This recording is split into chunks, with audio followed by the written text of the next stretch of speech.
Tell us a little bit about like where you're from, where you grew up, and then like what were you doing before you did real estate? Well, I was born and raised in Henry County, Georgia, even though people don't talk like that there no more. Um, Either way, that's where I was born and raised, and then spent my whole young life there until I went to college, and I wanted to get as far away from home as possible.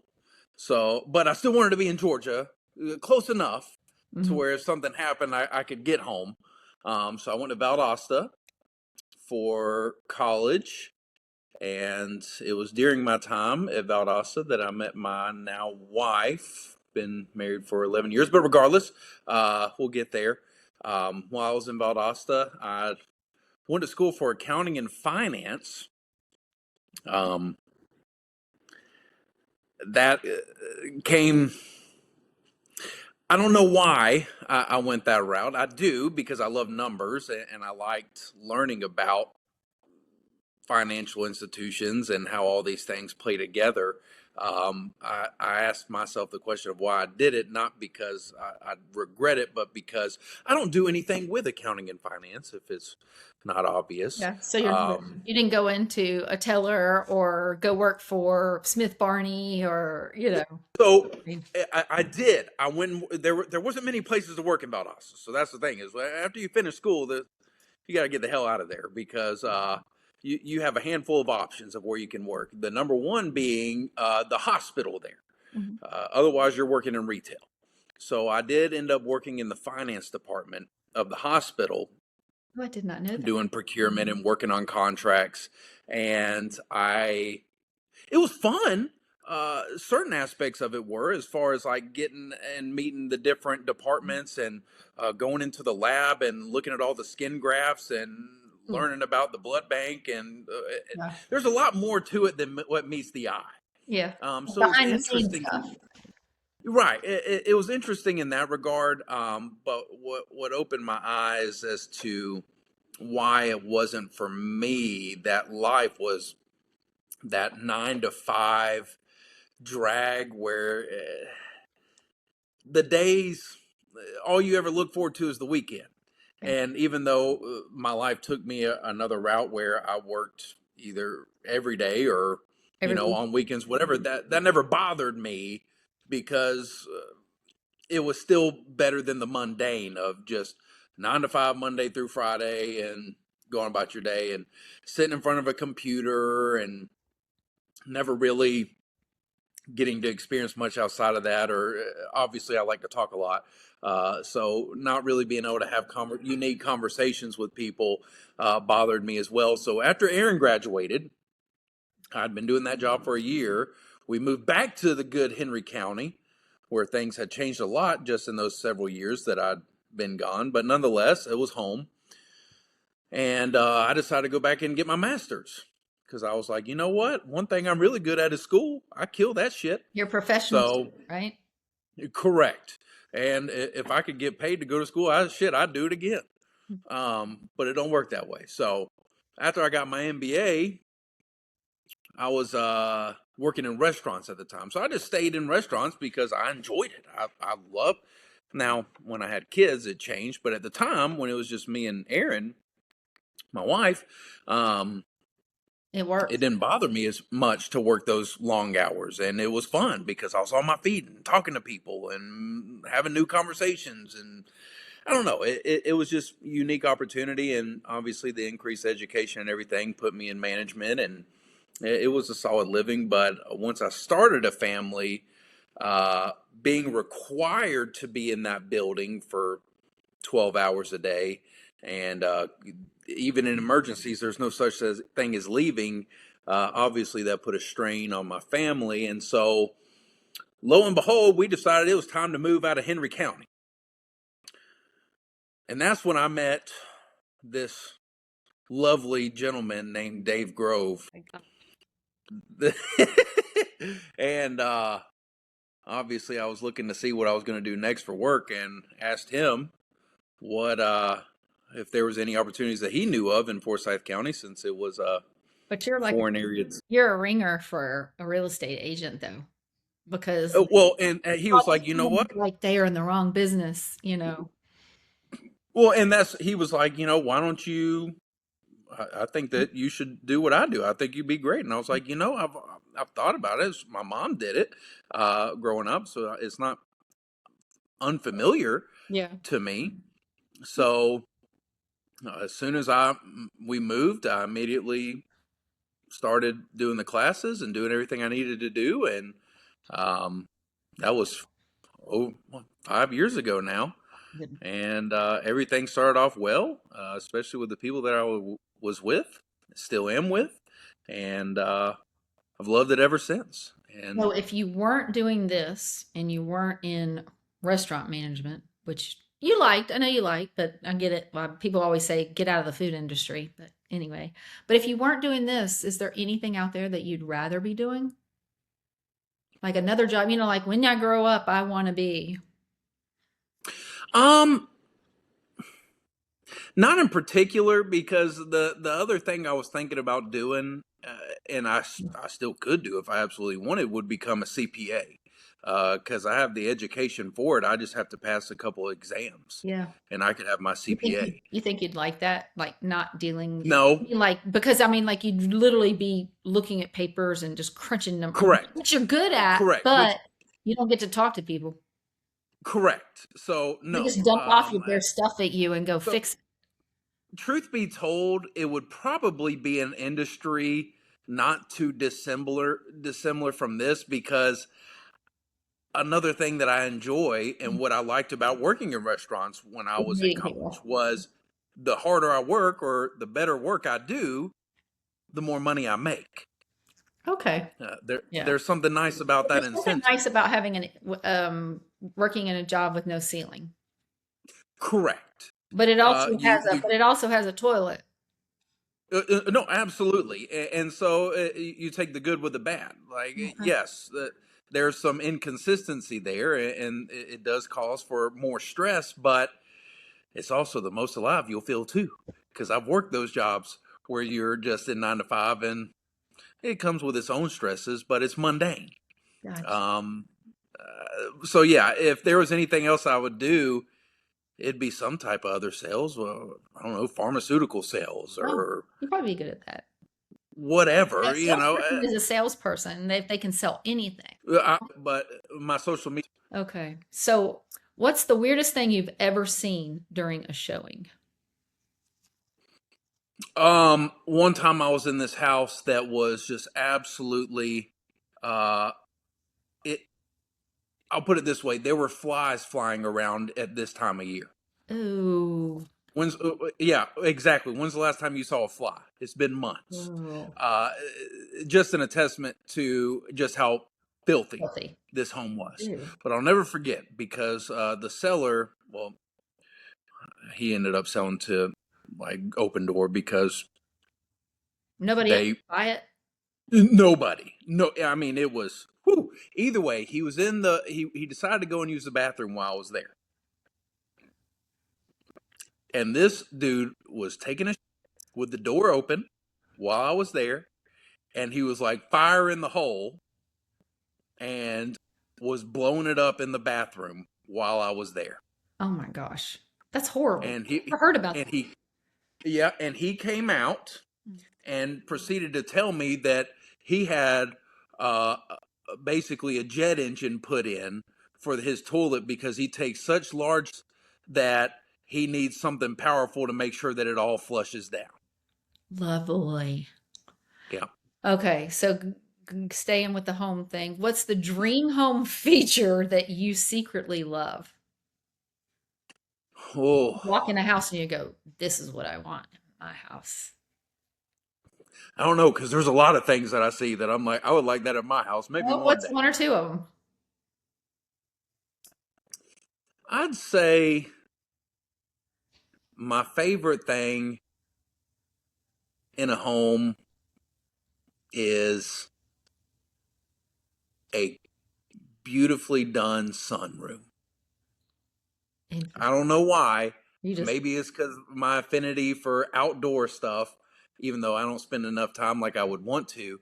But the idea of seeing a beautifully landscaped backyard sitting up on a covered deck turned into sunroom, Gotcha. something about that is nice. Okay. That's probably my favorite thing to see. So, what do you think right now is the most overrated trend in homes?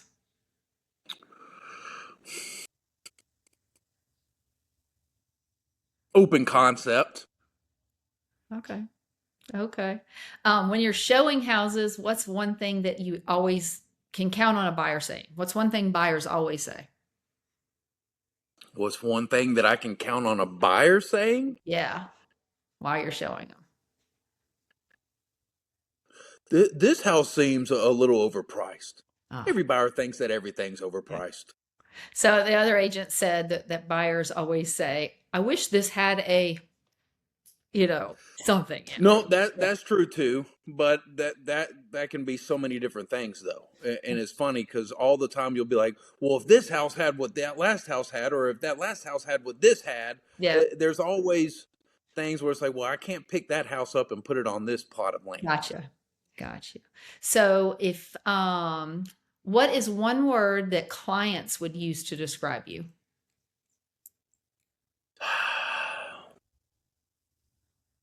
Informative. It was one word, right? That Yeah. was the Well, answer. just That was like the question. you think informative, so informative.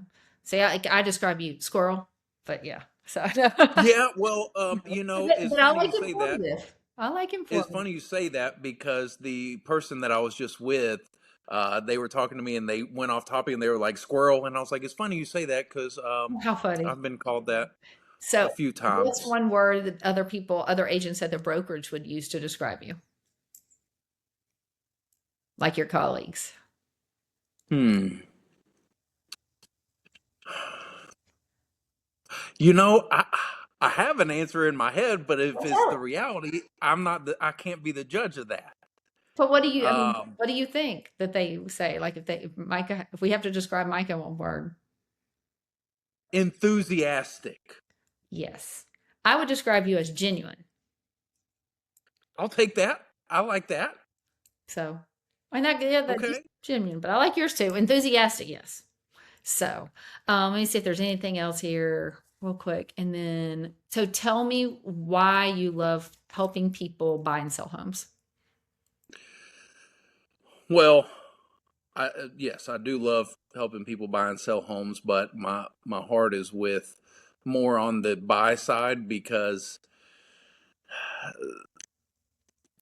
especially when it comes to first time home buyers, because there is something unique about helping people reach that goal. Because again, I spend a lot of time talking, so I do tend to get Mhm. Well, you get to know very close. by the time Right. you get to closing, especially if you've been shopping for a while, then you know a lot about. Exactly. So a lot of these people I've worked with, there was a point in their life, and maybe not even too recent, where they thought that it was maybe never something that they could achieve. So to help them realize that it is in fact achievable and actually reach that finish line, I would be a liar to say that there wasn't some self satisfaction in that, because there is. I get my own satisfaction out of it, but there is something fulfilling Mhm. Right. about I'm getting on the helping phone people. after this call. I'm actually getting on the phone with a couple who are in their 80s and they are a first time home buyers. Yep, So yep. pretty excited to And talk to them. And, they have a great income and, they've got a good price range and they're still first time home buyers. It's kind of cool. right, Yeah. right. And so stuff like that is what makes it unique, and everybody's different. So I love hearing people's stories and learning more about them and seeing what may be going on with their Mhm. life. But and that's the other thing is, uh, sometimes it's helping people that where there isn't even much to make off of it, right? Like this land that I'm selling. I'm doing it as a favor to an old family friend, and uh, just how appreciative they are and how they talk to me for my help.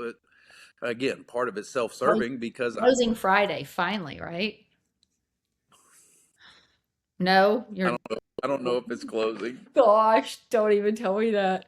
Okay. I'll We'll move I'll on I'll from fill you that in one. more. We will move on from that one. Yeah. So, Yeah. so here, what is your coffee order? Or do you have one? So it's rare that I go and get coffee.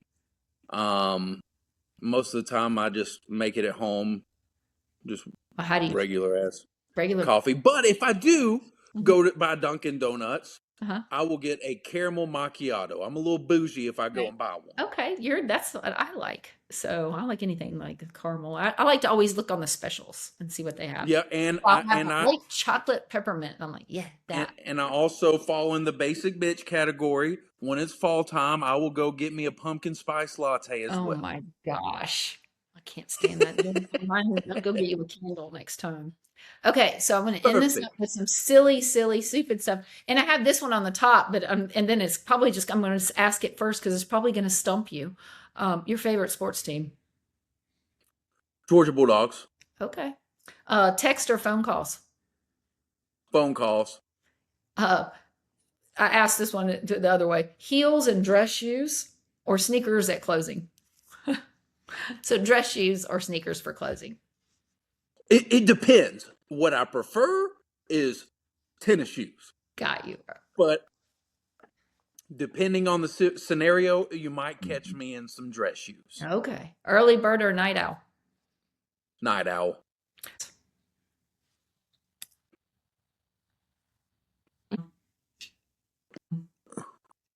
Beach or mountains? Beach. Beach. Okay. Oh, sorry. A new build or a fixer upper? That's a loaded question. We got Because the is the other. new bit It's is the new rapid build fire. DR Horton? New build or fixer upper? New build. Okay. HOA or no HOA? No HOA. Oh. An open concept or defined rooms? Defined rooms. There's nothing wrong with a little separation. Yeah, I highlight on that because I always don't want the kitchen like in with the family room because I feel like people are clunking around in the kitchen and it just interferes with. That's just my A little separation goes a long ways. little separation. Absence There's makes the things heart where, grow fonder. Maybe I well, don't know. like I think back to when I was a kid and we'd all meet at my grandparents' house. It wasn't open concept, but I loved it. Like we would hang out in the living room, and then my grandmother would be like past the dining room in the kitchen, and everybody would be out of her way, leaving her alone. And then when everything was done being made, everybody would convene in the dining room, and every room was separate, and it was great. Yeah. There was nothing wrong with that house. So dogs or cats? Dogs. Dogs. Gas tank full or I've got 10 miles left. Gas tank full. If I get down to 80 miles left, I'm like, shit. Planner or wing it? Wing it. A multitasker or controlled chaos? Controlled chaos. Okay. Big yard or low maintenance? Big yard. GPS or intuition? GPS. It's funny though that people say that they're controlled chaos, but everybody uses GPS. So I think Well, that's kind of funny. because I'm not trying to just wander about all willy nilly. Music I'm a in the car, homebody at the end of the day. music in the car or silence? Music. It depends. I prefer music, but every now and then I just need some Is silence, there one especially now song with three kids. you have a go-to song for what you like to be pumped up? It, so Lincoln Park will always be a default Okay. for if I need good music and I don't want to think about who I'm going to listen to. Lincoln Park. Okay. And the last really, really important question. Dishes washed immediately or soaking? Washed immediately. Says a lot about everybody. So, Why? no, I just think that either they say you're either a washer or a soaker, and that says a lot about your personality. Yeah, I don't like for it to get full, and if you do it right away, as soon as you're done eating, it's a lot easier. You can just rinse it off and throw it in the dishwasher. Easy. Okay. Okay. I like it. So I think that was all my questions. So, but yeah. So we were just trying to get to know everybody a little bit, just do some silly stuff to put on here. Did